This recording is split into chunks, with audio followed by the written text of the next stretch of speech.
जी गुरु जी का नाम सुखदेव। जब सुखदेव बाबा परीक्षित को कथा सुना रहे थे शीतकाल में गंगा किनारे, तो वहीं कथा में बैठ करके महाराज सूत जी ने भी एक कथा सुनी थी। तो अपने गुरु का ध्यान करते हैं। यम प्रव्रजंतम, जो गुरुदेव प्रभु सुखदेव जी जन्म लेते ही अब प्रव्रजंत हो गए महाराज। यहाँ प्रा उपसर्ग लगाया है। जब भी शब्द में प्रा लगता है तो शब्द को बल देने के लिए लगता है। जैसे है ईश्वर, और उसमें लगा दो परम, फिर लगा दो ईश्वर, तो क्या हो गया? परमेश्वर। तो प्रा जब भी लगता है तो शब्द को बल देने के लिए लगता है। जैसे कोई विद्यार्थी है, कोई बालक है, माँ से बोलता है माँ माते अहम गच्छामि, मतलब वो कह रहा माँ मैं जा रहा हूं, बहुत जल्दी आ जाऊंगा। शब्द को ध्यान देना। अगर वही कह रहा माते अहम ब्रजामी, मतलब क्या? बोले जा तो रहा हूं, विलंब हो जाएगा, लेट हो जाएगा, फालतू परेशान मत होना कि फोन पे फोन लगाना शुरू कर दे। और अगर वही बालक कह रहा माते अहम प्रब्रजामी, तो मतलब क्या हुआ? बोले बस जा ही रहा हूं, लौट के नहीं आने वाला। बोलो राधे राधे। तो कहते हैं प्रब्रजामी, जन्म होने के साथ ही निकल लिए, सब कुछ त्याग करके सुखदेव प्रभु खुद के पिता पीछे पीछे विरह कातर आज उहावे। वेद व्यास जी महाराज विरही बनकर पुकारते रहे, बेटा बेटा पुत्र इति, हे बेटा बेटा रुक जा, बेटा रुक जा। पर बेटे ने एक बार भी घूम के नहीं देखा कि भाई भाई कौन बुला रहा है, अगर एक बार तो देख लेते। जिस पिता ने कितने सपने पाले होंगे, मेरा बालक होगा, पुत्र जन्मोत्सव मनाऊंगा, कोई परवाह नहीं करी, तो सीधे आगे बढ़ते रहे, घूम के पीछे नहीं देखा। इसे कहते हैं उत्कृष्ट वैराग्य। बोलो राधे राधे। हम लोगों को भी वैराग्य होता है कभी कभार। घर में भाई खटपट, तो चल बाबा के मठ पर। हमारा आज आनंद फानन में अपना बैग उठा लिया, कहीं कुछ धरा नहीं है था, बेकार। इनके पूछे पूरा जीवन बर्बाद कर दिया है? ये काले काले बाल आज सफेद हो गए और आज हमको ही आप दिखा रहे हैं। अरे जा रहा हूं वृंदावन में भजन करूंगा, और महाराज पूरे जोश में आकर के होश तो खो बैठा रहा, लेकर के अपना दंडक मंडल निकल लिया। चलते चलते कुछ दूर ही गया, विचार करने लगा वृंदावन तो कहीं देखा ही नहीं। अब बोल तो आया हूँ, भगवान जाने वहां ठहरने को स्थान मिले कि ना मिले। तो जैसे तैसे करके फतेहपुर तक गया। अब फतेहपुर पहुंचा तो आ गई पोते की याद, मेरा पोता मेरे साथ ही खाता, मेरे साथ ही सोता, और अगर मैं छोड़ के चला गया तो बेचारा बीमार हो जाएगा। और जहाँ चार बर्तन होते वहां खटपट तो होती रहती है, काल बात की चिंता ना कर। चल मैं वापस लौट के घर। तो सुबह के निकले बुद्धू, शाम को लौट के घर को आ गए। इसे कहते हैं मरकट बैराग। मरकट माने बंदर। बंदर को आपने देखा होगा, कभी एक जगह नहीं टिकेगा, कभी इस डाल कभी उस डाल, कभी नीचे कभी ऊपर। इसलिए इसका नाम है शाखा मृग। बोलो राधे राधे। शाखा मृग की असुमनताई, और शाखा से शाखा पर जाई, शाखा मृग है। उसी तरह हमारा मन है, एक जगह टिकता नहीं है। और जब तक मन नहीं टिकेगा तब तक कोई भी साधन कर लो, कुछ होने वाला भी नहीं है। तो पुत्र हे पुत्र कह के पुकारते रहे। अंत में बाबा सुख ने जवाब नहीं दिया, तरवो अभिनेदुस, जंगल के वृक्षों ने मानो जवाब दिया है, व्यास जी महाराज आप जिस पुत्र के पीछे पीछे जा रहे हैं वो जगत कल्याण के लिए जन्म लिया। और व्यास जी आप एक पुत्र दान नहीं कर सकते जगत के लिए? अरे देखो हमारे कितने पुत्र होते हैं, पर हम सब जगत के लिए समर्पित कर देते हैं। वृक्षों ने कहा तरुवर फल नहीं खात है, हे व्यास जी, हम कभी अपना फल स्वयं भोगते नहीं हैं। नदी न पिए नीर, और नदियां कभी अपना जल स्वयं नहीं पीती है, वो जगत के लिए होती है। उसी तरह व्यास जी महाराज जी, आपका बालक भी जगत ही के लिए आया, इसलिए इसका पीछा मत करो, और ये लौटने वाला नहीं है, जाओ। और अंत में व्यास जी को लौटना पड़ा, पर सुखदेव बाबा नहीं लौटे। इसे कहते हैं उत्कृष्ट वैराग्य।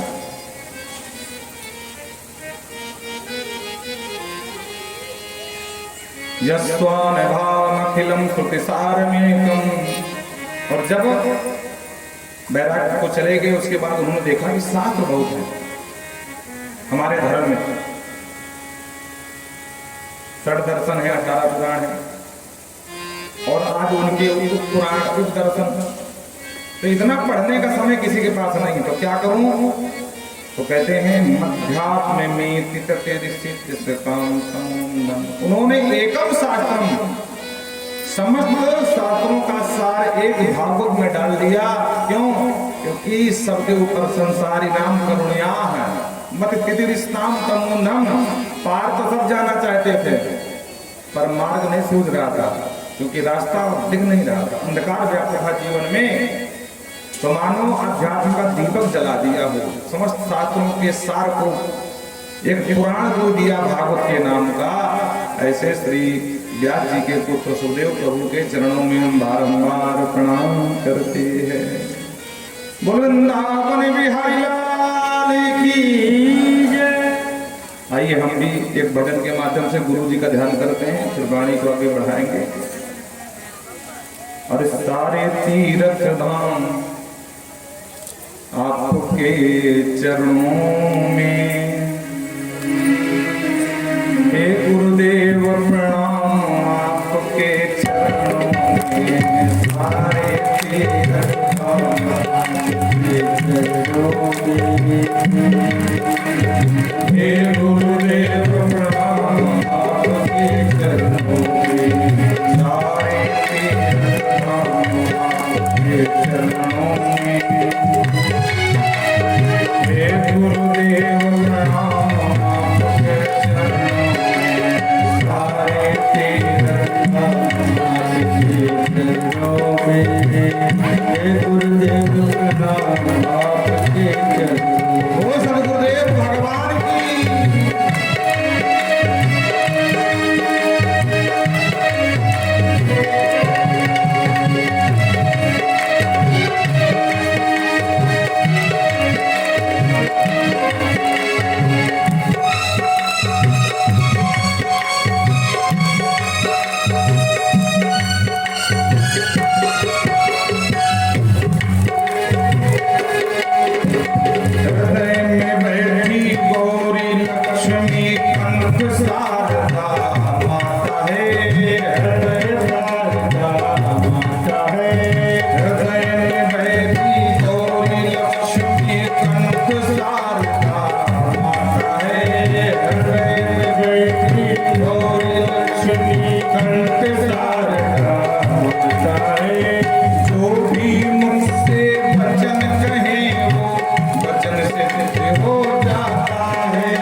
हे गुरुदेव प्रणाम आपके चरणों में।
जन्म माता पिता के ही संरक्षण में पलता है बालक, लेकिन गुरु दो प्रकार के होते हैं। एक गुरु वो भी है जो IPS बना करके भेजता है, डीएम कमिश्नर आदि, और एक गुरु वो भी है जो आतंकवादी बना करके दूसरे देश में घुसा देता है। बोलो राधे राधे। इसीलिए हमारा कहना है, जन्म के दाता माता पिता है, आप कर्म के दाता हो। जन्म के दाता माता पिता है, आप कर्म के दाता हो। आप मिलाते हैं ईश्वर से, आप ही बात विधाता हो। आप मिलाते हैं ईश्वर से, आप ही बात विधाता हो। आप ही बात विधाता हो। आप ही बात विधाता हो। किया मन को रोगी तन को, दुखिया मन को रोगी तन को, मिलता है आराम उसके चरणों में, मिलता है आराम उसके चरणों में। हे गुरुदेव प्रणाम आपके चरणों में,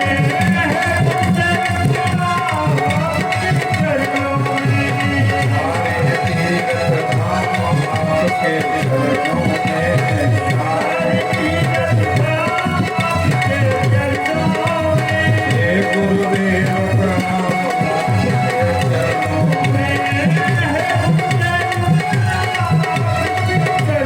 जय हो।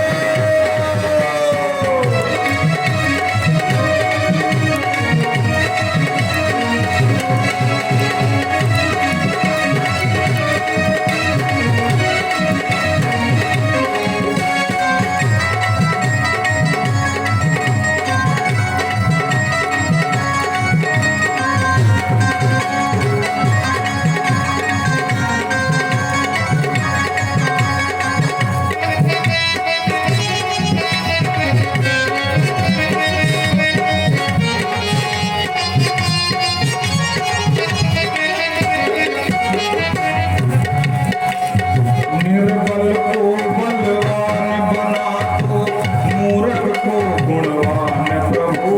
निर्बल को बलवान बना दो, मूर्ख को गुणवान प्रभु। निर्बल को बलवान बना दो, मूर्ख को गुणवान प्रभु।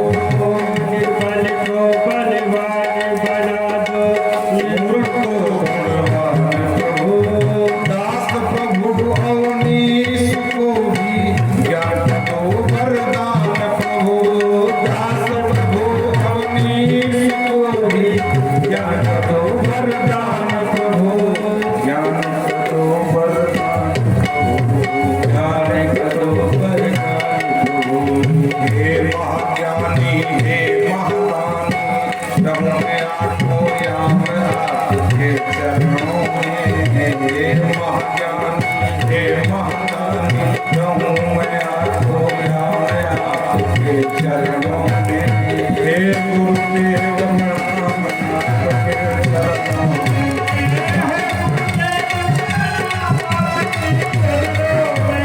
सारे तीर्थ धाम आपके चरणों में, सारे तीर्थ धाम आपके चरणों में। हे गुरुदेव प्रणाम आपके चरणों में। हे गुरुदेव प्रणाम आपके चरणों में। हे गुरुदेव प्रणाम आपके चरणों में। हे गुरुदेव प्रणाम आपके चरणों में। हे गुरुदेव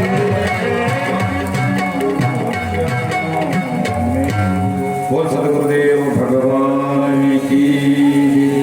गुरु का स्मरण करके व्यास जी कहते हैं, ऋषियों सवय पुंसाम परो धर्मो यत्तो भक्ति रथोक्षजे। अहेतु प्रतिहताय आत्मा संप्रसीदति। प्राणी का परम कर्तव्य है कि एन केन प्रकारेण उसको उसके हृदय में भक्ति स्थापित हो जाए। भक्ति कैसे हो? बोले अप्रतिहता, महाराज जी अप्रतिहता का मतलब क्या हुआ? बोले अहेतु की भक्ति। हम लोग भक्ति तो करते हैं पर अहेतु की नहीं, सहेतु भक्ति करते हैं। जहां विद्यार्थियों की परीक्षा का समय आया, तहां भोले बाबा याद आए, हे भगवान शंकर अब आप ही निपटो निपाटो। अगर पास हो गया तो 1.25 किलो लड्डू तुम्हारे नाम, और कहीं फेल हो गई तो 2 किलो तुम्हारा। पास हो गई तो 1.25 किलो की जगह 2 किलो चढ़वा लो, अब फेल हो गई तो 1.25 किलो भी गए, फिर नहीं कोई शंकर बाबा को पूछने वाला। तो भक्ति हम करते ऐसा नहीं है, लेकिन भक्ति सहेतु की नहीं अहेतु की भक्ति होनी चाहिए। यह प्रभु हमारा धर्म है, हम मानव हैं और सनातन धर्म में मानव का परम कर्तव्य है कि प्रभु की पूजा करें। और पूजा तो हम करें सिर्फ स्वार्थ के लिए, ये दुर्गा मैया इसी बार नवरात्रि में लौंग फोड़ के रहूंगी, बस बहू के बेटा दे दे। और अगर बेटा नहीं दिया तो काहे कि लौंग और काहे के व्रत नवरात्रि का। तो प्राणी मात्र का ये धर्म है जो सनातनीय है कि उनको उनके हृदय में भक्ति का संचार रहे, वो भी अहेतु की। सिर्फ संकट में ही बाबा शिव न याद आए, कभी कभी प्रसन्नता में भी आ जाए कि मेरा आपकी कृपा से सब काम हो रहा, करते हो तुम कन्हैया हे प्यारे मेरा नाम हो रहा है, मेरा ये हमेशा सिर्फ गाना नहीं है, इसको हृदय से मानना है। और सिर्फ संकट के समय नहीं, जिस समय चारों तरफ हमारे यश गदा का फहरा रही हो उस समय भी भजन को गाना है। बोलो राधे राधे। ऋषियों, और जिस दिन भक्ति आ गई ईमानदारी वाली तो जनियत क्या वैरागम, वो ज्ञान और वैराग भक्ति के तो बेटा हैं, वो कहाँ भागेंगे। मैया आ गई तो बेटा अपने आप भागे चले आएंगे। तो धीरे धीरे जगत से वैराग हो जाएगा और जगत का ज्ञान भी हो जाएगा। बस भक्ति विशुद्ध होनी चाहिए, भक्ति में दुनिया की कामना न होनी चाहिए। धर्म स्वनिष्ठिता पुंसाम विश्वक्सेन कथाशया। धर्म का परम लक्ष्य है कि भगवान की कथा मिले, विश्वक्सेन कथाशया। और कथा मिलने के बाद भी कहते हैं भगवान की कथा में आपका मन नहीं लगता है तो इसका मतलब नोत्पाद यदि रतिम श्रम वही केवलम। आप केवल परिश्रम कर रहे हो, पसीना पसीना बहा रहे हो, फल मिलने वाला कुछ भी नहीं है अगर भगवान की कथा में मन नहीं लगता। आजकल का जो आधुनिक ज्ञान है, आजकल के जो नवयुवक बच्चे हैं वो कहते हैं फालतू की चीजें हैं, क्या मतलब। बोलो राधे राधे। पर हमारे यहाँ का वैज्ञानिक तौर पर कुछ नहीं है। आज अब इस समय नासा के वैज्ञानिक पृथ्वी से सूर्य की दूरी नाप के बता रहे हैं और हमारे तुलसीदास बाबा हनुमान चालीसा में पहले लिख गए हैं कि सूर्य की दूरी कितनी है। जुग सहस्त्र योजन पर भानु लीलो ताहि मधुर फल। जो लंबाई आज के वैज्ञानिक बता रहे हैं वही लंबाई बाबा तुलसी हनुमान चालीसा में लिख के चले गए। बाबा तुलसी लिखते हैं कि चलत विमान कोलाहल होई और जय रघुवीर कहे सब कोई। अच्छा बताओ, उस समय जब ये 1680 में उनका शरीर छूटा, संवत 1680, और हम लोग आजाद कब हुए? 1947 में। तो क्या 1631 में मानस रचना शुरू करी थी लिखना? संवत 1631। बोलो राधे राधे। अब राम कथा नहीं जाएंगे, कल उदाहरण समझा रहे हैं। उस समय उनको पता था क्या? कभी विमान देखे थे पर लिख दिए। वो जानते थे कि विमान जब चलेगा तो कोलाहल होता है हमारा, उसकी पंखे की गति इतनी तीव्र होती है कि पूरे धूले धूल हो जाता है और बच्चे छोटे छोटे आकर के वो विमान गया। तो बाबा पहले लिख गए चलो विमान बोला हाल हो जय रणवीर का है सब कोई। आज जब विमान उड़ता तो लोग देखते हैं हमारे कोई हाल तो हो रहा है। हमारे यहाँ वैज्ञानिक कुछ भी नहीं है। विमान शास्त्र के प्रणेता भरद्वाज बाबा हैं। आज उन्हीं को पढ़ करके लोग विमान बना रहे हैं। आज जो विमान देख रहे हो ये भरद्वाज बाबा है। तो तात्पर्य क्या है कि हमारे यहाँ कुछ भी अवैज्ञानिक नहीं है। ऋषियों धर्मस्यापवर्ग से धर्म का फल है। धर्म का फल अर्थ नहीं है कि धर्म इसलिए करे कि अर्थ आ जाए। अच्छा हाँ, बहुत लोग धर्म इसलिए करते हैं कि अर्थ मिल जाना है। महाराज मेरी फैक्ट्री कम चल रही, एक भागवत कर दो मेरी फैक्ट्री जोरदार चलने लगी। मतलब क्या है? धर्म कराना कि अर्थ के लिए मुझे अर्थ आवे, जबकि धर्म का मुख्य लक्षण मुख्य स्थान क्या है? बोले अर्थ नहीं। धर्मस्यापवर्गस्य धर्म का अर्थ है मोक्ष। धर्म हम इसलिए करें कि पुनर्जन्मम पुनर्मरणम पुनर्जन्मनी जठरे शयनम, ये बार बार जन्म लेना, माँ के गर्भ में आना, बार बार मर जाना, फिर जन्म लेना, ये हमसे छुटकारा, ये इससे छुटकारा मिल जाए। इसलिए हमें धर्म करना चाहिए। पर यहाँ धर्म इसीलिए हो रहा महाराज, बहुत परेशान हूँ बेटे कुंडली एक बार देख लो। पंडित जी कहते हैं शनिचर चल रहा 7:30, महाराज आज उपाय बताओ। जाओ शनिवार को पीपल के नीचे दीप जलाओ। तो महाराज प्रत्येक शनिवार मैया लेके एक बढ़िया सरसों का दीप जा रही है, और शनिवार खत्म तो एक दिन भी दीप दिखाई नहीं पड़ेंगे पीपल के नीचे। भक्ति तो हो रही है, पर सहेतु की भक्ति हो रही, अहेतु की नहीं हो रही है। कहे मैया शनिवार के अलावा पीपल बाबा भगवान का पास ना आएगा, शनिवार को ही जलाए बाकी नहीं जलाए। तो भगवान भी जानते हैं कि सब नंबर 1 के स्वार्थी हैं, इसलिए ध्यान नहीं देते हैं। बोल करो अपने मन की। वदन्ति तत्त्वविदस्तत्त्वं यज्ञानमतुवयं ब्रह्मेति परमात्मेति भगवान इति सत्यते। ऋषियों जब तक तत्व का बोध नहीं होगा तब तक आपका कल्याण नहीं होने वाला। तत्व मुक्ति, तुम्हारा ये तत्व क्या है? बोले उसी तत्व को 3 नाम से लोग जानते हैं। क्या क्या? ब्रह्मेति परमात्मेति भगवान इति शब्द से। जो ज्ञानी है उसी परम तत्व को ब्रह्म के नाम से जानते हैं, जो निर्गुण निराकार का ध्यान करने वाले। लेकिन जो बड़े बड़े योगी हैं जो सगुण निराकार को मानते हैं, उसी परम तत्व को परमात्मा के नाम से जानते हैं। लेकिन जो सगुण साकार मूर्ति के उपासक हैं, जो भक्त हैं भगवान के, भक्त लोग उसी परम तत्व को भगवान के नाम से जानते हैं। सगुण ही अगुण ही नहीं कभी भेदा, जबकि इसमें कोई भेद नहीं है। वही ब्रह्म है, वही परमात्मा है, वही भगवान है। तो क्या व्यवहार की दृष्टि में भेद नहीं? बोले हाँ, तत्व की दृष्टि में भेद नहीं है, पर व्यवहार की दृष्टि में भेद है। जैसे पानी, अब पानी को जमा दो महाराज, फ्रिज में लगा दो तो बर्फ बन जाएगा। पानी ही है, पर व्यवहार की दृष्टि में पानी नहीं कह सकते हो। अब कहोगे भाई बर्फ है, और उसी को धूप में रखो थोड़ी देर के लिए, क्या हुआ? बोले फिर पानी हो गया। उसी को आग में कढ़ाई में चढ़ा दो पानी को, और आग जलने दो, देखते देखते पूरा पानी उड़ गया भाप बन के। अब क्या कहोगे? पानी नहीं कह सकते, बर्फ नहीं कह सकते, भाप कहना पड़ेगा। अब तीनों में पानी ही है।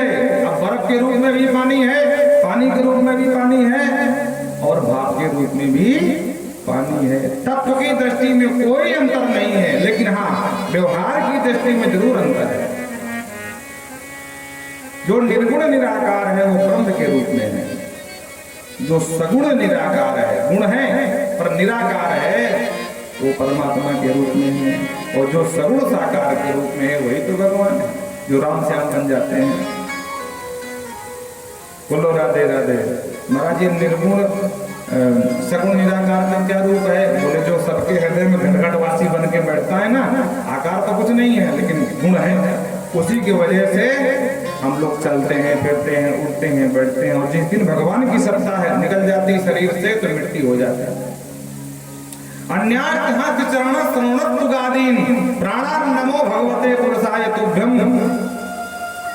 हाथ में काम करने की शक्ति, पैर से चलने की शक्ति, कान से सुनने की शक्ति, आंख से देखने की शक्ति, ये सब परमात्मा प्रदत्त है।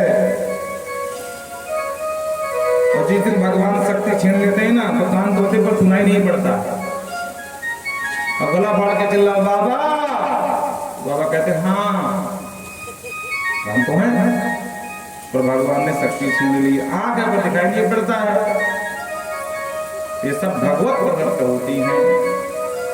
इसलिए 3 नाम से उसी तत्व को जानते हैं। इसको और सरल समझ लो, जैसे हमारे भारत में पहले बिजली नहीं थी, पर बिजली की शक्ति तो थी ना। बिजली कहीं बाहर तो आई नहीं, सीधा सप्लाई बाहर अमेरिका से ले लिया हम लोगों ने। बिजली भारत में ही बनी है, तो मतलब बोले पहले भी थी पर हमारे प्रयोग में नहीं थी, शक्ति थी उसकी। तब बिजली का रूप क्या था? वो निर्गुण निराकार, न कोई आकार था न कोई गुण था। लेकिन जब वैज्ञानिकों ने जलाशयों के माध्यम से जल एकत्रित किया, मशीनों यंत्रों के माध्यम से उस बिजली को उत्पन्न किया, और केबल के माध्यम से जब वो करंट प्रवाहित होने लगा, आकार नहीं है लेकिन करंट को छुओगे झटका मारने लगेगी, तो गुण तो आ गया बिजली का। लेकिन जब वही बिजली पंखे में हवा देने लगी पंखे के रूप में, तो साकार भी हो गई और सगुण भी हो गई। बल्ब के रूप में प्रकाश देने लगी तो साकार भी हो गई और सगुण भी हो गई। तो बस परमात्मा, भगवान और ब्रह्म के यही 3 स्वरूप हैं। प्रेम से बोलो राधे। और जिस दिन ये हमको परम तत्व का बोध हो जाता है तो विद्यत हृदय ग्रंथि छिंदते सर्व संशया क्षीयन्ते चास कर्माणि दृष्ट एवात्मनेश्वरे। हमारे हृदय की सारी ग्रंथियां खुल जाती हैं और वो परम पिता परमेश्वर जो हमारे हृदय में निवास करता है, घट घट का वासी है, हम उससे वंचित हैं दर्शन से, वो तत्काल उसके दर्शन हो जाते हैं। बोल वृंदावन बिहारी लाल की जय। नष्ट प्रायेषु अभद्रेषु नित्यम भागवत सेवा। घर कितना गंदा हो, जहाँ साल भर बाद आए हो बंबई से, पर एक दिन में साफ होने वाला ना है हमारा। आप कितने जहाँ जन डाल दो साफ करने के लिए, अच्छा कुछ भी कर लो, एक दिन में पूर्ण तरह साफ नहीं होने वाला है। तो एक दिन में भागवत सुनने से कुछ नहीं होने वाला है, या एक बार भागवत सुनने से। तो क्या करें? बोले नित्य प्रति। जब उस घर को बराबर 4 महीने तक सफाई होती तब जाकर के घर घर लगता है। उसी तरह है, कुछ भी नहीं करना है, भगवान की सेवा करनी है, भगवान की कथा सुननी है, भगवान के नाम का जप करना है, और धीरे धीरे ये सारी गंदगी घर की साफ हो जाएगी। अभद्रेषु नष्ट प्रायेषु भागवत सेवया। भगवान की सेवा करने से सारे अभद्र, सारे अमंगल सब नष्ट हो जाएंगे। प्रेम से वृंदावन बिहारी लाल की जय। ऋषियों, ये जितने भी उपक्रम किए जाते हैं, वासुदेव परावेद, वासुदेव परमथा, वासुदेव परायोगा, वासुदेव पराश्रिया। ये जितने उपक्रम होते हैं, यज्ञ, अनुष्ठान, तप, स्वाध्याय, मार्जन, ये सब का एक ही लक्ष्य है कि एन प्रकार भगवान हमसे रीत जाए, भगवान हमें अपना मान लें।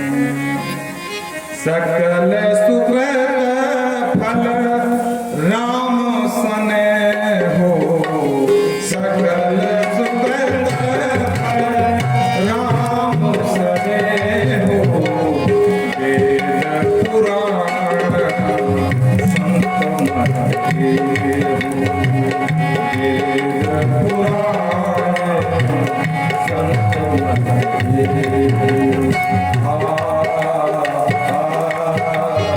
हो।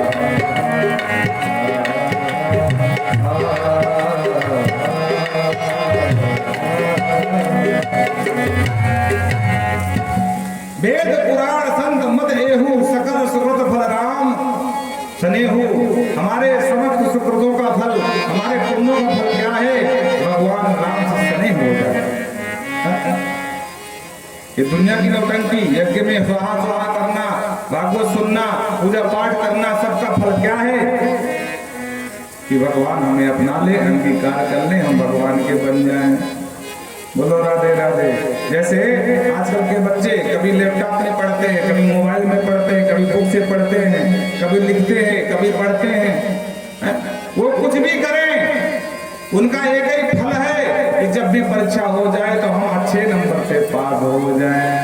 सकल सुकृत फल राम स्नेह, सकल सुकृत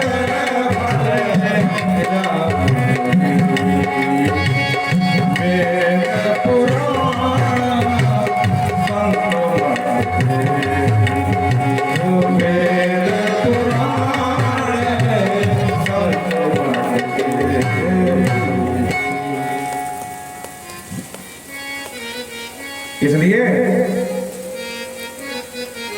और जो 6 प्रश्न किए थे ना, सारे प्रश्नों का उत्तर पूरी भागवत ने दिया। 6 उत्तर पूछ लिया प्रभु। ये भागवत की रचना कब कहां पर हुई तो विस्तार से समझाया। द्वापरे समरु प्राप्ते तृतीये युग पर्ये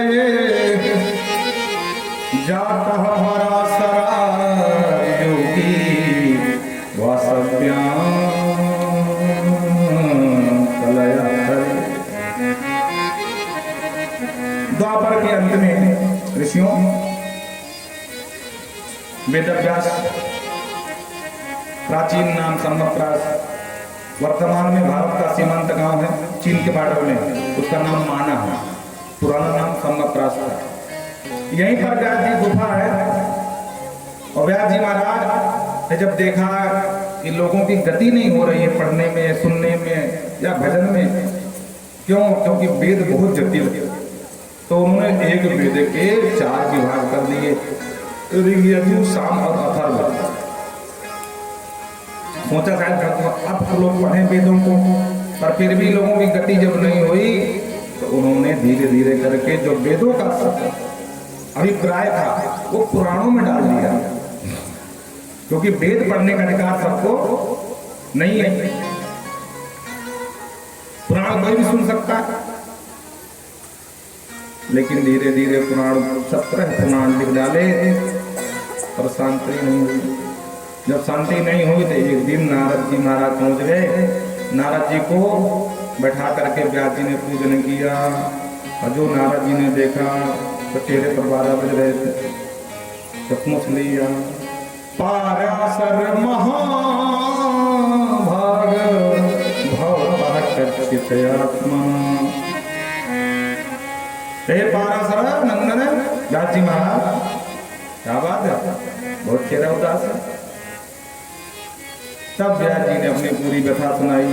नारद जी, जगत कल्याण के लिए मैंने एक वेद के 4 विभाग लिए, उसके बाद मैंने पुराण लिख डाले, 17 पुराण लिख दिए, लेकिन अभी भी मेरे मन को शांति नहीं मिली। नारद जी तुरंत समझ गए, बोले भावतान अदिप्रायः यशो भक्तो अमलम। व्यास जी न शोभते ज्ञान मलम निरंजनम। कितना भी उच्च कोटि का ज्ञान हो, लेकिन वो भगवान की महिमा का ज्ञान ना हो तो वो 2 कौड़ी का। जो हमारे राम का नहीं वो हमारे काम का नहीं।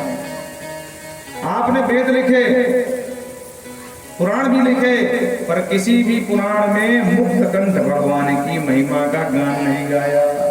और जब तक उनकी महिमा का गान नहीं गाओगे वेदव्यास जी, तब तक शांति नहीं पाओगे। क्यों? क्योंकि शांति तो उन्हीं के चरणों से निकलती है। शांताकारम भुजगशयनम पद्मनाभम सुरे। शांति पाना है तो उन्हीं के चरणों का आश्रय लेकर के उन्हीं की लीला का गान करो। तब व्यास जी को कमी समझ में आई, फटाफट सरस्वती में स्नान किया, और स्नान करके नारद जी कहते हैं पूर्व काल में हम दासी पुत्र थे, और एक दिन मैया मेरी वेद पाठी ब्राह्मणों के यहाँ भोजन बर्तन मांजने काम करती थी। मैं उन्हीं ब्राह्मणों के यहाँ पलटा था, और जब वो कीर्तन करे तो हम भी कीर्तन करने लगे, जब वो जाप करे तो हम भी बैठ के राम राम राम राम राम राम राम राम राम राम जपने लगे महाराज। कुछ संत पधारे तो संतों के आने से और भक्ति बढ़ गई महाराज। लेकिन चतुर्मासा करके संत जाने लगे। हम संत जी से हाथ जोड़े, हमको भी ले जाओ बाबा जी बना दो। संत बोले देखो तुम्हारी मैया अकेले है, इसलिए अभी बाबा जी नहीं बनाएंगे, जब मैया चली जाए तब बताना। अब मैं मन मार के घर में रह गया, और एक दिन मैया को दोहन को गई तो महाराज देश अंधेरा हो रहा था। सर्पो दशत पटात दशकम कृपणा काल चोदिता, महाराज सर्प ने डस लिया। काल की विडंबना देखो कि मैया मर गई, और मैया मर गई तो मैं मैया की अंत्येष्टि किया। नारद जी कहते हैं ईशस ही वसे लोके योसा दारुमयी यथा। दारू माने कठपुतली, दारू माने लकड़ी। ये पूरा विश्व ईस ही बसो लोके, भगवान के ही बस में है। और भगवान सबको कठपुतली की तरह नचाते रहते हैं। कठपुतली जानते हो, कठपुतली काट की ओर और महिला की तरह होती है। राजस्थान में आज भी एक परंपरा है, वहाँ लोग कठपुतली नचाते हैं। नचाने वाला पीछे होता है पर्दे के, और डोरी के माध्यम से पूरा कंट्रोल उसी के हाथ में होता है। तो जब वो नाचती तो गजब की लगती है, देखने वाले एकदम पागल हो जाते हैं, वाह भैया लकड़ी की ये छोरी नाच रही है। उसी तरह सबको भगवान नचा रहे हैं। उमा दारू जो सिद्ध की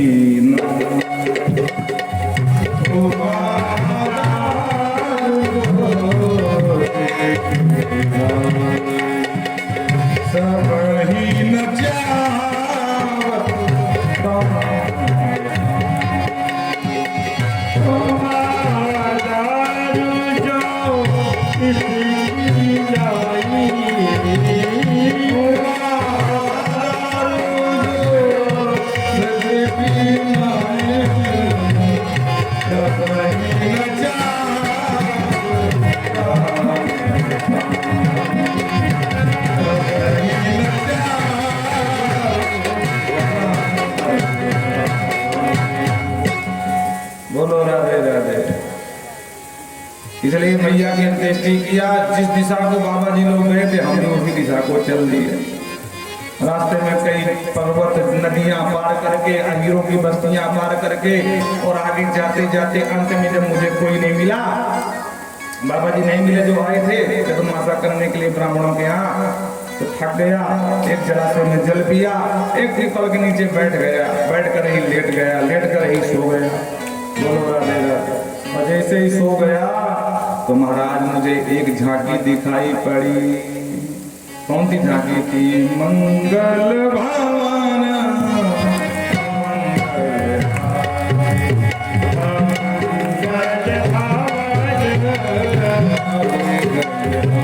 भगवान लक्ष्मी नारायण मेरी झांकी में प्रकट हो गए। देखकर निहाल हो रहा था, लेकिन एक तत्काल वो झांकी अदृश्य हो गई। मैं पागल की तरह पुकारने लगा। आकाशवाणी हुई, आकाशवाणी ने कहा बेटा अभी तुम अपरिपक्व हो, कच्चे भक्त हो, पक्के नहीं हो, तो प्रभु दर्शन क्यों दिए? बोले मैंने सोचा कहीं तेरे भ्रम न हो जाए कि भगवान होते ही नहीं है, सब बाबा ने पागल बना दिया, इसलिए एक बार दर्शन दे दिया, तुझे विश्वास हो गया कि भगवान तो होते हैं, हम मिलेंगे तपस्या से। मंगल भवन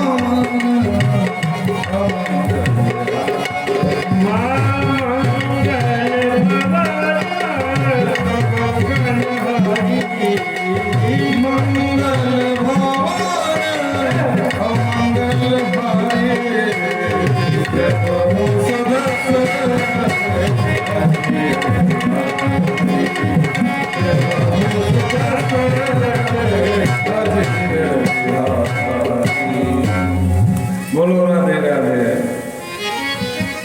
हम जिस दिन यहाँ आए तो भैया लोग पंडाल ऐसे बना रहे थे, ऐसे ऐसे करके। हमने कहा देवता ये पंडाल भर जाएगा एक दिन में, थोड़ा बड़ा बनाओ, तब ये योजना बनी कि ये पूरी जगह लिया जाए। देखो हालत क्या है, आज एक दूसरा दिन है, अभी तो पूरे 5 दिन बाकी हैं। हाँ? नहीं बोले तो महाराज कुछ इतने से ऐसे बोले ऐसे बना लो बस। उन्होंने कहा ऐसा मत करो भाई, बोलो राधे राधे। तब नारद जी ने कहा मैंने तपस्या करी और 60,000 जन्म मेरे होते गए, अनेक अनेक जन्म लिया और 60,000 जन्म के बाद सृष्टि का प्रलय हो गया और भगवान ने नई सृष्टि करी, नए ब्रह्मा उत्पन्न किए और उन ब्रह्मा का मैं 10वां पुत्र नारद बन करके प्रकट हुआ। बोलो राधे राधे। भगवान आसानी से नहीं मिलते हैं और मुझे उन्होंने वीणा प्रदान कर दी। एक दिन में सूखा सूखा गा रहा था तो भगवान ने कहा नहीं सूखा सूखा मत गाओ। भगवान ने वीणा दे दी। देवदत्ता इमां वीणा परब्रह्म विभूषिता मूर्छयित्वा हरि कथा गायमान चराम्यहम् गायमान चराम्यहम्। और उसी वीणा पर भगवान का ध्यान करता हूँ और उनकी याद किया करता हूँ। और ये वीणा का ये प्रभाव है, भगवान के जाप का ये प्रभाव है। देवताओं के यहाँ पहुंच जाऊं तो देव नारदम सुर पूजतम, देवता भी मेरी पूजा करें। दैत्यों के यहाँ पहुंच जाऊं, बोले गुरु जी ठीक समय पे आए हो। राक्षसों के यहाँ पहुंच जाओ, रावण आदि के यहाँ, तो वो भी मेरा खूब सम्मान करें। मेरी गति सर्वत्र हो गई, सर्वत्र वंदित हो गया नारद। एक दासी पुत्र था, भगवान के नाम का प्रभाव ये हुआ। इसलिए भगवान को याद करके ग्रंथ लिखो। अरे तुम्हारी अब एक भजन आते हैं, तुम्हारी याद आती है, बताओ क्या करें मोहन।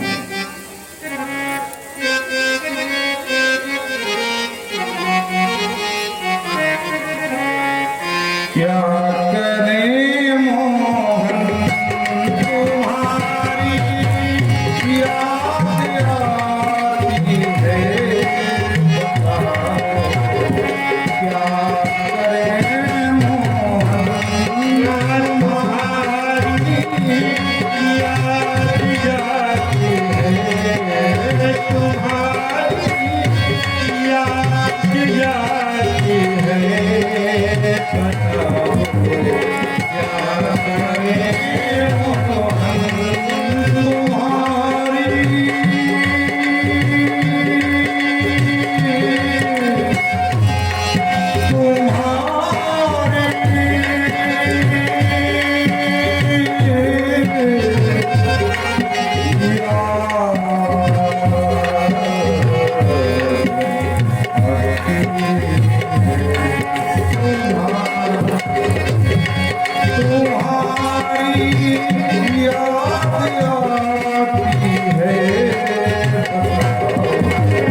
चलने दे, रुकूं जब वो न रुकने दे,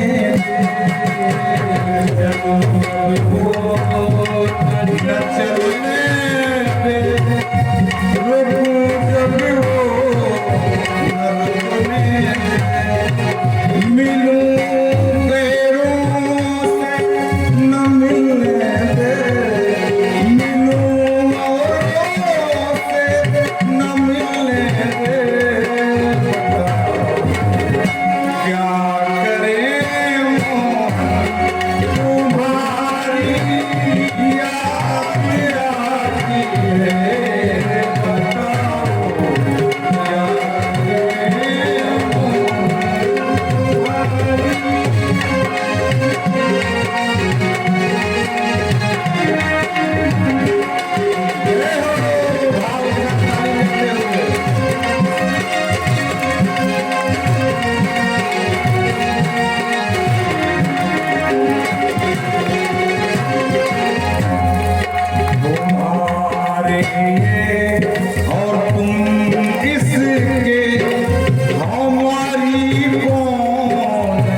चेतनता आ गई भाई, इन सब के चेहरे उदास हताश परेशान बैठे हैं।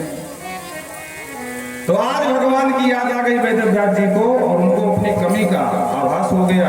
तुरंत सरस्वती नदी में स्नान किया और स्नान करके जो प्रभु का ध्यान किया तो भागवत की पूरी ज्ञान भागीरथी महाराज और वाणी से प्रस्फुटित होने लगी। अब लिखने वाला कौन? व्यास जी तो बोलने वाले थे। तो गणेश जी का आवाहन किया, वक्रतुंड महाकाय सूर्यकोटि समप्रभा निर्विघ्नं कुरु मे देव सर्वकार्येषु। हे निर्विघ्न घटाने वाले प्रभु गणेश जी महाराज जल्दी आओ, हमारी भागवत लिखो।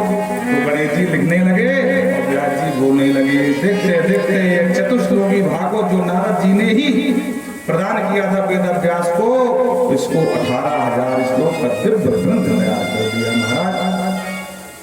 लिखने के बाद अब याद आया किसको दूं भाई, क्योंकि दिव्य संहिता है और इसका वक्ता भी कोई दिव्य होना चाहिए।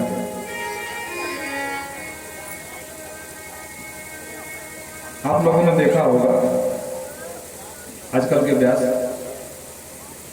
हम बड़ों की बात करते हैं, छोटों की बात नहीं करते हैं। तो कथा के बीच में कम से कम 3 बार दाढ़ी बनाते हैं, हाँ?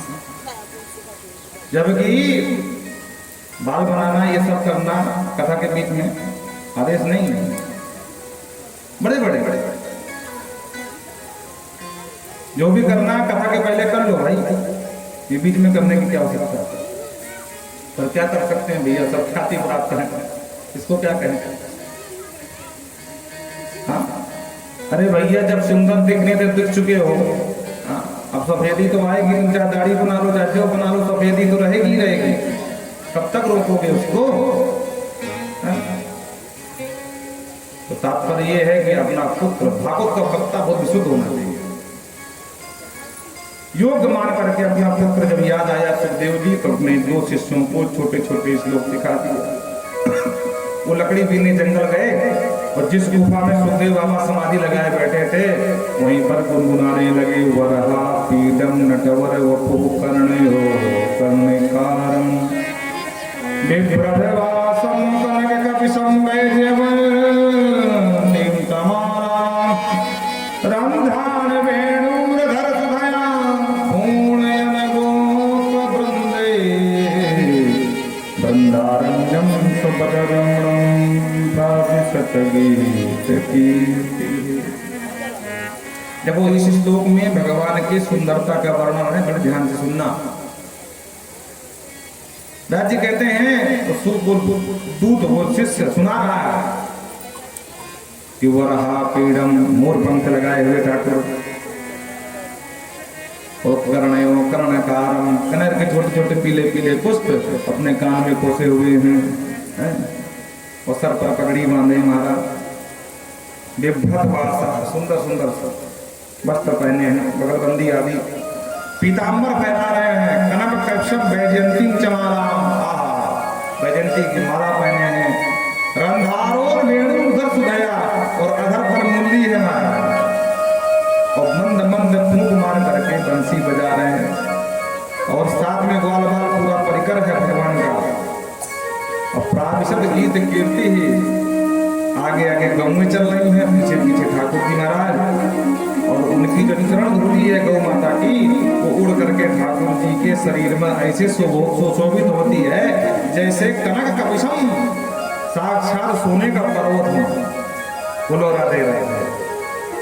वैसे कन्हैया है अपनी यश का गान सुनते हुए वृंदावन में प्रवेश कर रहे हैं, और जो सुखदेव बाबा ने सुना बोले अरे राम राम कितना सुंदर ब्रह्म, सगुण साकार रूप में, हम फालतू निर्गुण निराकार में फंसे हैं, चलो भाई चलते हैं। इनसे पूछे कहाँ है वो ब्रह्म, पूछे फिर याद आया कि कोई जरूरी नहीं कि जो सुंदर हो शरीर से वो स्वभाव का सुंदर हो। हम फालतू में दीवाने बने उसके पीछे घूमे और वो हमको हाथ भी न डाले तो क्या मतलब सुंदरता को लेकर के। इसलिए जाते हुए भी मन को रोक लिया और फिर समाधि में बैठ गए। तब तक दूसरे दूत ने दूसरा श्लोक सुना दिया। इसमें भगवान की सुंदरता के अलावा भगवान के स्वभाव की सुंदरता का वर्णन बताया है। अहोवतीयं स्तनकालकूटं जिघासया पायय तत्साध्वी लेवे गतिं धात्रयुचितां तपोन्यं तं वा दयालुं शरणं व्रजे।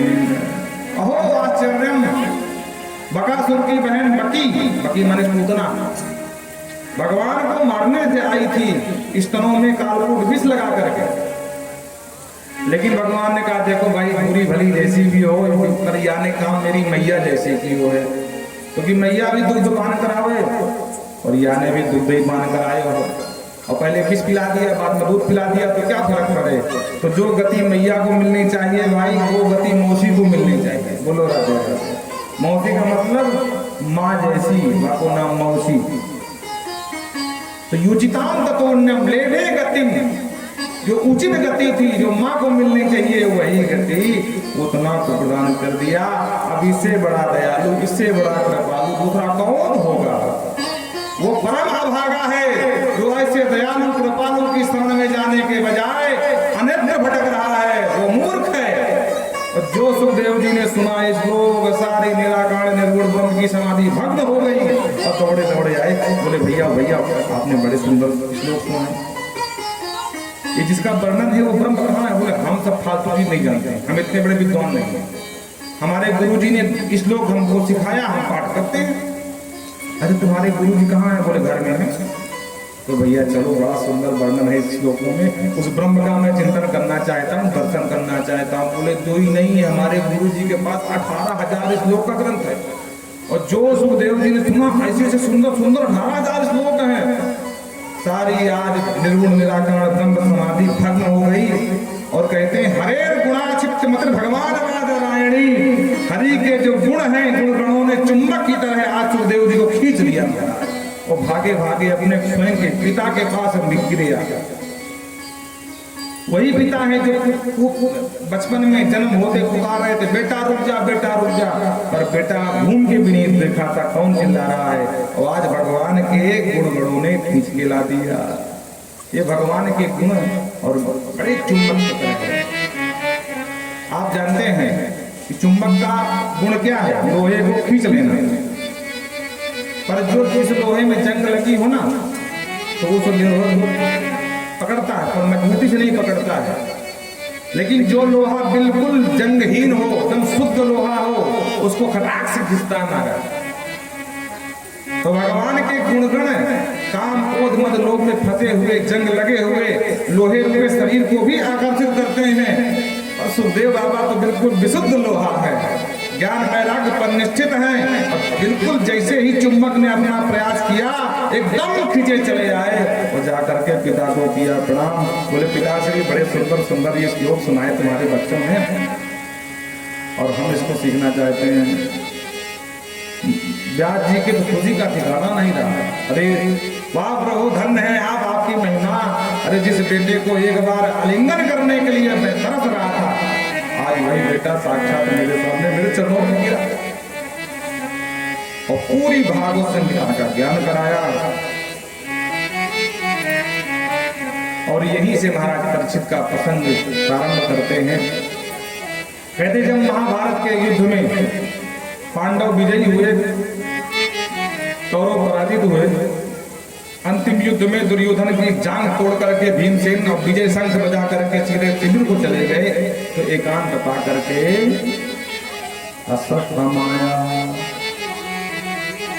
यदा मृधे को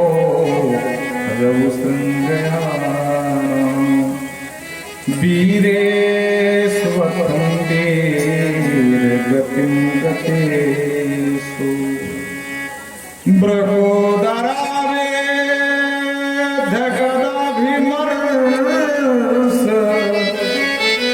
भगवनो दंडे दशराष्ट्रपूते। अश्वत्थामा कहता है मित्र मैंने तुम्हारा वो वैभव देखा, तुम्हारी एक हुंकार ध्वनि से महाराज अच्छे से बड़ा शत्रु भी पैर काटने लगते थे, युद्ध का मैदान छोड़ करके पलायन कर जाता था। और आज तुम्हारी ये दुर्दशा। पर मित्र बुरा मत मानना, इस दुर्दशा के कहीं ना कहीं कारण तुम भी हो। दुर्योधन ने कहा कहना क्या चाहता है भाई? बड़े स्पष्ट मेरा वक्तव्य कि तुमने जिसे जिसे भी सेनापति बनाया वो तन से तुम्हारे पक्ष में खड़ा था और मन से सब पांडवों के पक्ष में था। वो चाहे द्रोणाचार्य हो, चाहे भीष्म पितामह हो, चाहे अन्य कोई महारथी हो, तन से तुम्हारे पक्ष में खड़े थे। मेरे स्वयं के पिता भी तुम्हारे पक्ष में तन से थे, मन से वही चाहते थे कि दुर्योधन की बजाय अर्जुन भी नहीं रहे। और कहीं कुछ अश्वत्थामा को सेनापति बनने का अवसर मिला होता तो मित्र आज युद्ध का परिणाम बदल दिया होता। बोलो राधे राधे। दुर्योधन ने कहा देख भाई जो होना था तो हो गया, अब तुम ये बता कि तुम मेरे लिए क्या कर सकते? दुनिया की बात बंद कर। मित्र तू क्या चाहता है बोल, जो तुम कहो मैं सो करके दे दूं। बोले देखो भाई मुझे कोई कष्ट नहीं है, देखो हम क्षत्रिय हैं, क्षत्रियों के जीवन में जय और पराजय होती रहती है। मुझे कष्ट तो है तो सिर्फ इस बात का कि हम 100 भाई थे और 100 में 100 मारे गए, मैं भी जाने वाला, और दुश्मन मात्र 5 और 5 में से किसी को भी आंच नहीं आई महाराज। अगर एक भी टपक गया होता तो मुझे मरते हुए दुर्योधन को कुछ तो शांति मिल जाती है भाई। अश्वत्थामा ने कहा चिंता मत कर मित्र दुर्योधन, तू 5 में 1 की बात कर रहा, मैं 5 के 5 मार के लाऊंगा। और महाराज वहां से चला, विचार किया कैसे मारूं, क्योंकि इस समय पांडवों को मारना इतना आसान नहीं है, शक्ति संपन्न है पांडव भाई। तो उसने तुरंत दिमाग लगाया, काक उलूकक न्याय से और शिविर में घुसने की योजना बनाई। काक उलूकक मतलब एक बरगद था और बरगद में 5 कौवे और एक उल्लू रहता था। कितने? 5 कौवे और एक उल्लू। अब आप सभी जानते हो उल्लू को महाराज दिन में दिखता नहीं, रात में जोरदार दिखता उसको, और कौवों को दिन में दिखता रात में नहीं दिखता। तो दिन भर कौवे बेचारे उल्लू को उसके बिल में घुस करके चोंच मारे और बेचारा परेशान, उसको दिखता नहीं था।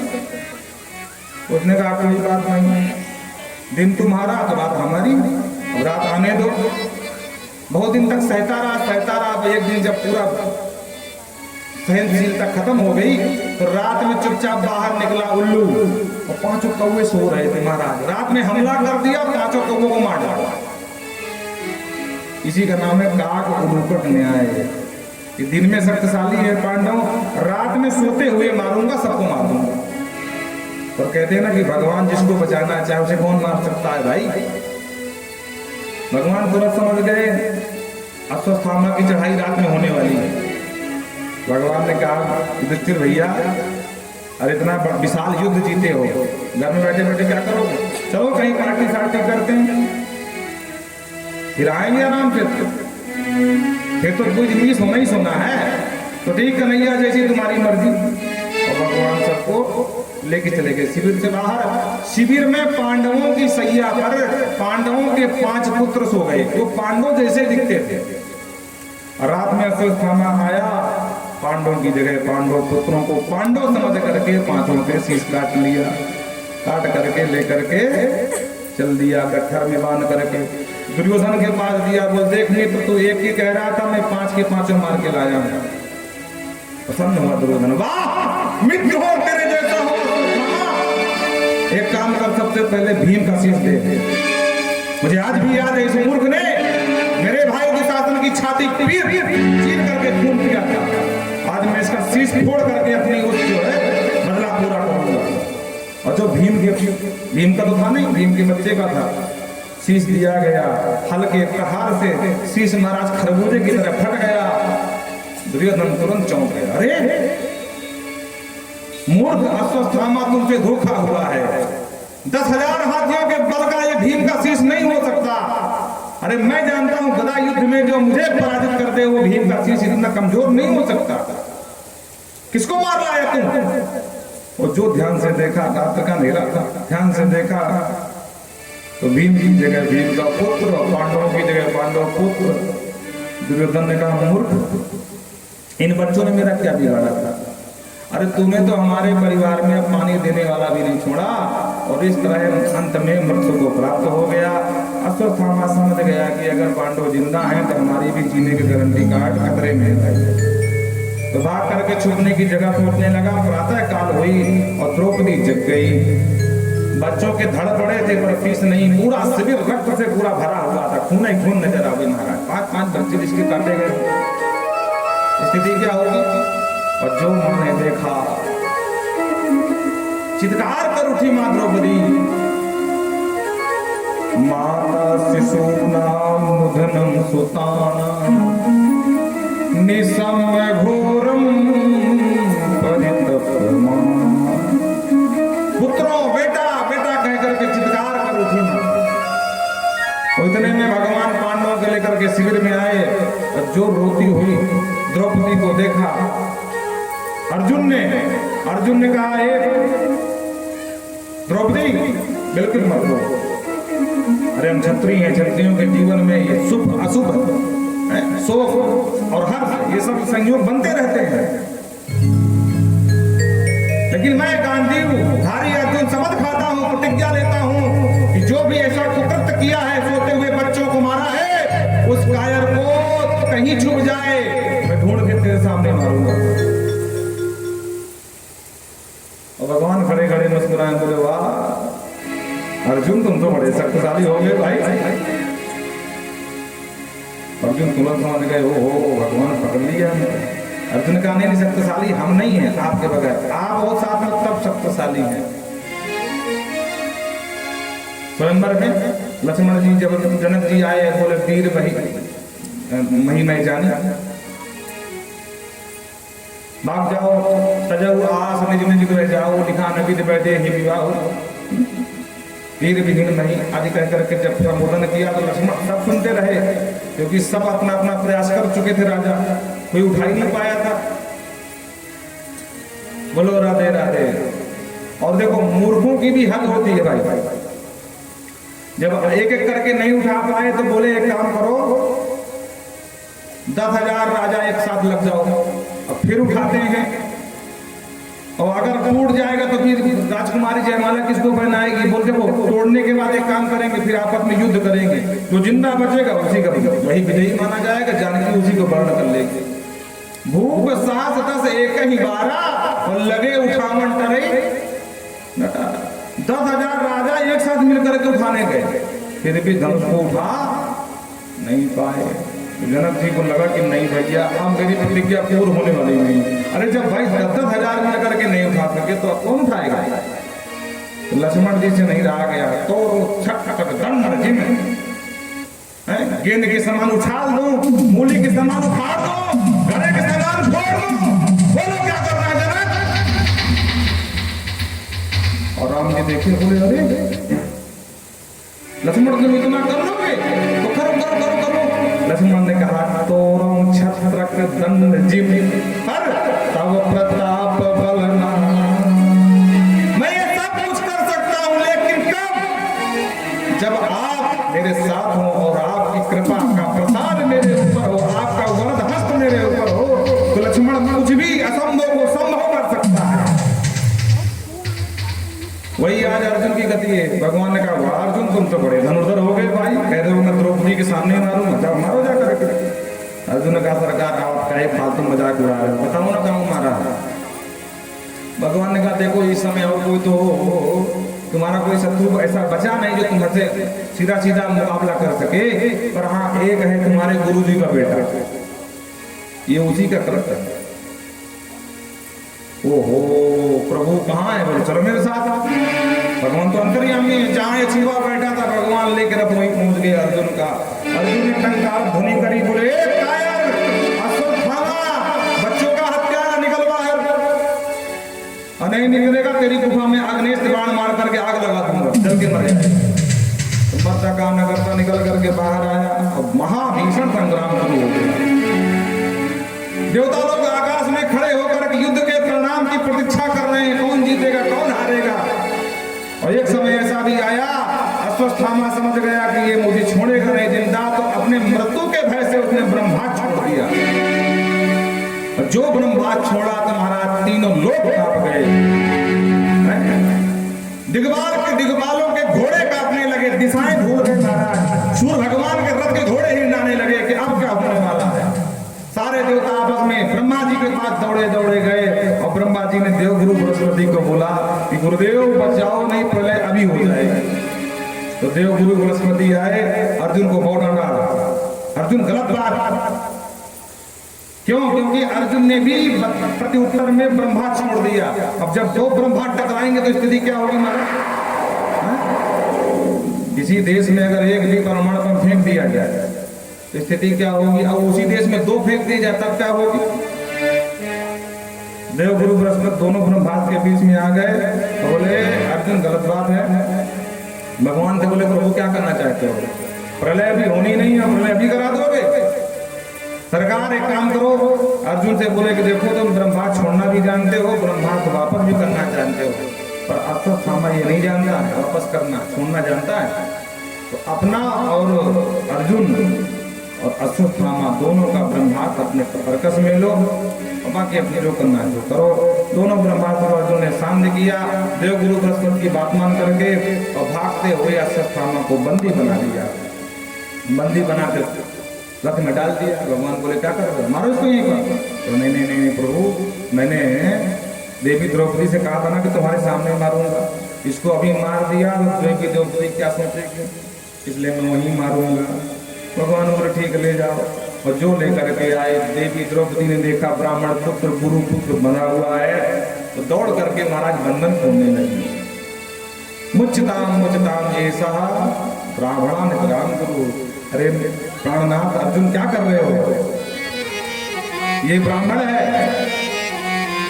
और कितना भी पतित क्यों न हो, पर ब्राह्मण कभी पद के योग्य नहीं होता। छोड़ दो तो छोड़ दो। अर्जुन ने कहा देवी अभी कुछ देर पहले छाती पीट फिर के रो रही थी, अब बच्चों का हत्यारा सामने आया तो दया की मोटी बन गई। ऐसा क्या हुआ? बोले नाथ मुझे इसके ऊपर दया नहीं आ रही है। तो फिर सएष भगवान द्रोणः प्रजारूपेण वर्तते। शास्त्र कहते हैं आत्मा जायते पुत्रः, पिता की आत्मा ही पुत्र के रूप में आती है। तो उस हिसाब से देखा जाए तो सएष भगवान द्रोणः ये साक्षात तुम्हारे गुरु जी हैं। गुरु के बेटे के में गुरु जी खड़े हैं। और क्या अगर आपके गुरु जी होते, जिंदा होते, तो इस तरह का कृत्य करने के बाद भी आप गुरु जी के रहते बच्चे को बंदी बना लेते?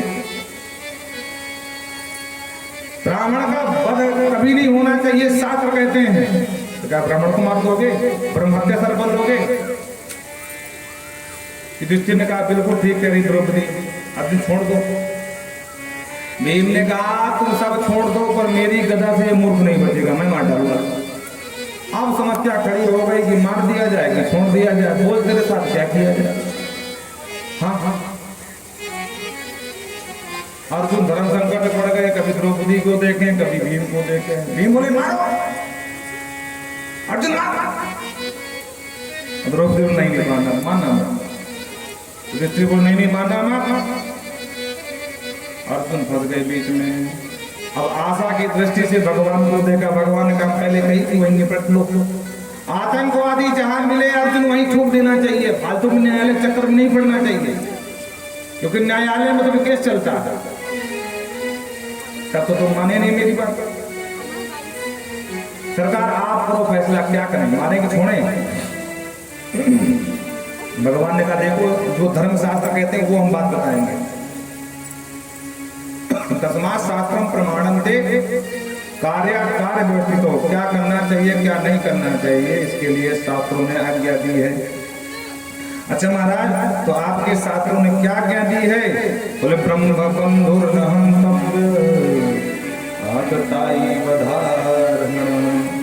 ब्राह्मण बंधु का कभी वध नहीं होना चाहिए, ऐसा शास्त्र कहते हैं अर्जुन। लेकिन सावधान, शास्त्र ये भी कहता है कि आतताई कोई भी हो, आतंकवादी कोई भी हो, ब्राह्मण क्षत्रिय वैश्य शूद्र म्लेच्छ यमन कोई भी हो, पर उसको छोड़ना नहीं चाहिए। अर्जुन ने कहा आप सुलझा रहे हो कि उलझा रहे हो? उधर कह रहे हो ब्राह्मण कभी मारना नहीं चाहिए, इधर कह रहे हो खबरदार कोई भी हो छोड़ना नहीं चाहिए। अरे मैं क्या करूं वो तो बताओ। भगवान ने कहा नहीं समझे, बोलना बोले इसको ऐसे समझो। युधिष्ठिर तुम्हारे बड़े भैया हैं, वो कह रहे हैं कि खबरदार मारना नहीं, तो अर्जुन बिल्कुल बड़े भैया की बात माननी चाहिए तुमको।